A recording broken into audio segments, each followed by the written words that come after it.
How's it going, guys? So, finally saw the Wicked movie, the part two at least. I know part one was kind of and I kind of had the same feeling with part two.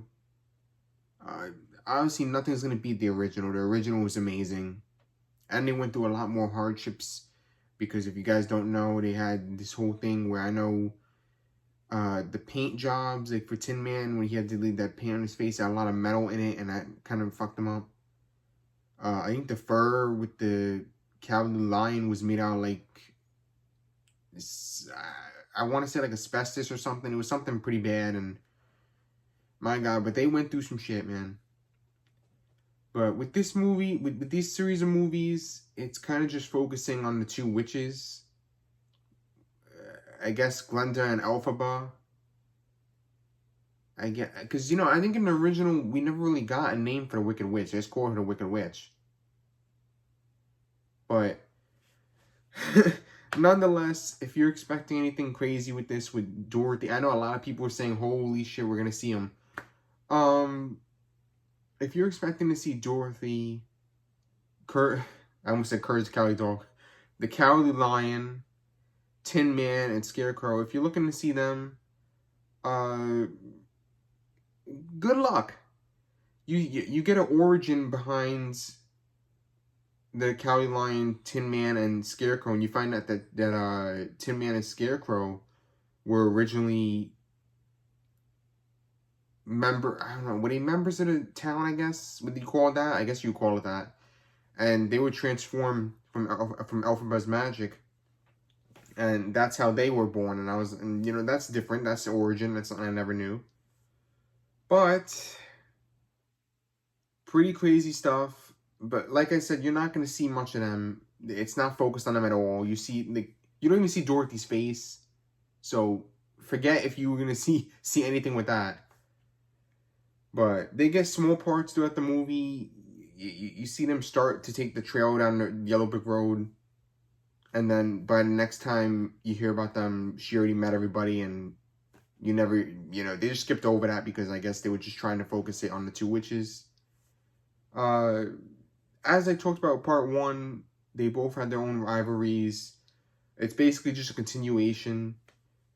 Elphaba fighting off pretty much the whole damn town. But what else can I talk about with this movie? The musicals. Ooh. I know the movie's very based on musicals, and I know little kids love it and all that junk. Cause I don't know. It comes to a part where we're at the end of the movie, and they just keep singing, and I swear it's like the longest they've ever sung throughout the whole film. No, I shouldn't. Should I skip to the end? Oh, cause not much to really talk about. They had Elphaba's sister, so she got crushed by the house. That was pretty much in the other movie too, the original. Only we never really figured out that she had a sister and all that stuff. I don't think we ever. I never pieced it together. But so on, yada yada yada. She takes the ruby slippers. That's kind of how that happens with that. Um, what else can I mention? Oh yeah, before I forget, big thing that I didn't even know: the Wizard of Oz is apparently the father of Elphaba, which we don't find out till the very end. And that was kind of a shocker to me because I didn't know that in the original film. That was a new piece of information. But other than that, I know at the end, Elphaba supposedly got water dumped on her and croaked. They show later on that it was just a trap door and she was never really dead. So it just goes to show you what really happened in the original film. Did she really die in the original film, or was that a joke too? I don't know. Maybe it's just a multiversal thing and you never know. Maybe it's just different timelines. Who knows? But was the movie good? For the most part, it was alright. Oh my God, there was a wedding scene. Where was it? Prince Fiero, I think they called him. Um, oh my God, it was just crazy, man. This whole thing where you see a lot of love interest in this movie. You know, Fiyero wants Elphaba, but then Glinda wants to marry him, and he says, "All right, I'll marry you if it makes you happy."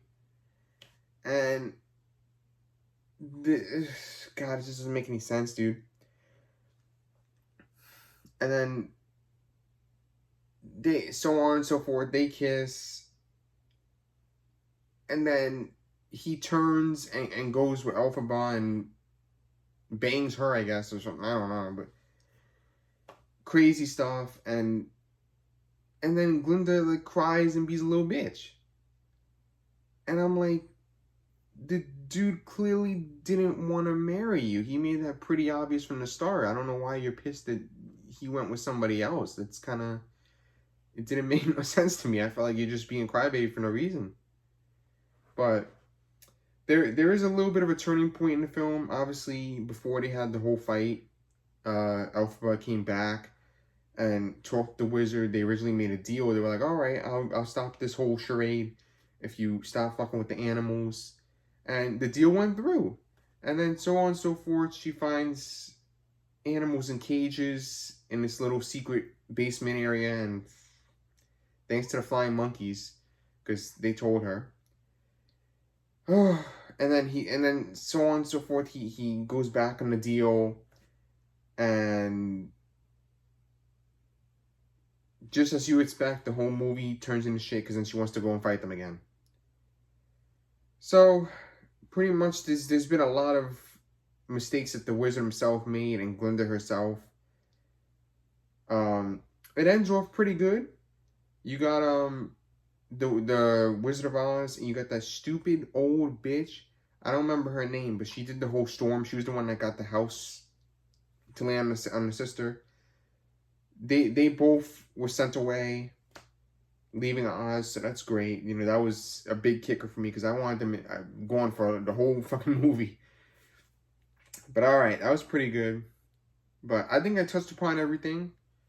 Go see it for yourselves. See if you like it. If you go under my movies, check, what do you call it? List, I guess. You know, if you go under my playlist, you'll see that I made one for the Wicked 1 movie, so you can watch that one and compare them.